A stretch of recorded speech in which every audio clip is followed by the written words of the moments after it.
Let me salute Dr. Zakir Naik for daring to lock horns with the mighty empire, the British Empire, and challenging their arrogance. I'm glad that we have an Indian who's not timid and who's not going to take these insults that they're hurling at us day in and day out lying down. So I salute his audacity, which comes from his iman, from the truth which is there in every pore of his being. It is that makes him stand up and say things to the bully the way it is. If he had any gray spot in his heart, he wouldn't have risked locking horns with these bullies who have the means and the power to lock you in and throw away the keys. Human history has been a witness to unspeakable deeds of barbarism that have been unleashed by the Western nations against the world. Ladies and gentlemen, these are dangerous times. The world is becoming the most entertained and the least informed world.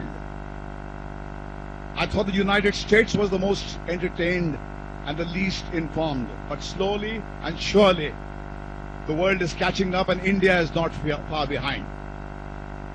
I think we as Indians owe it to our brother, who is our national pride, who is our prized treasure, that we ask those who accuse him to look at the facts sanely, and as Majid Bhai says, to err is human. Maybe an individual there has erred. We do not want to put the entire nation into the dock for the misdeeds of a handful of people. We cannot reduce human beings to stereotypes. We cannot reduce a nation or the community to a single story. Because when we do that, we do the same mistake what they have done. They call Dr. Naik a warmonger. Well, history knows who is the warmonger. The Western nations, the United States, backed with the United Kingdom, did not give a tinker's damn for the world opinion and bombarded Iraq when the UN was screaming that you don't have evidence that there are weapons of mass destruction. What happened thereafter? You killed people, shed blood, and what did you find there? No evidence to say that there was any weapons of mass destruction. So are you going to believe in the opinions of those people who have the means to lie, buy wordsmiths, get newspapers, have television networks on their side to market their lies and hang a man like him, like Dr. Naik? I would say no. It is the same United States of America when it bombarded Afghanistan. They bombed Al Jazeera because Al Jazeera was bringing you images of the bloodshed of the people of Afghanistan.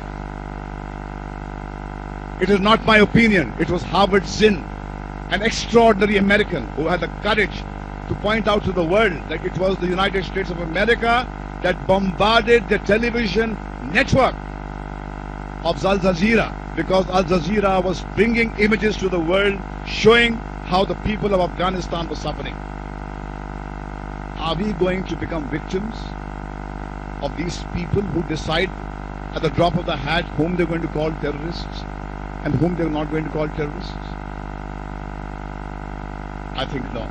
I stand squarely behind my brother, and I stand behind every such person who doesn't take the opinion which are dished out by governments to suit their politics.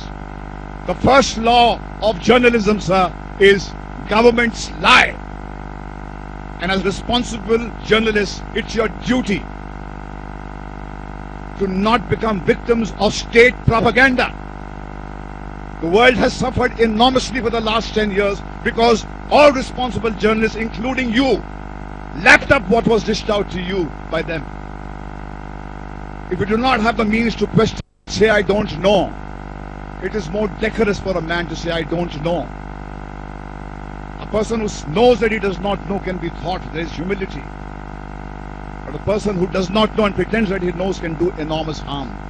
So I think as responsible people of the media, it is your duty to your fellow human being, to your fellow Indian, who stands here with dignity, that he gets a fair deal.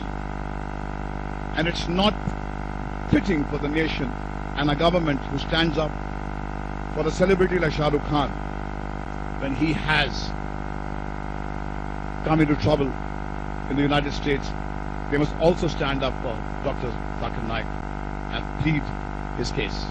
That's all I have to say. Thank you.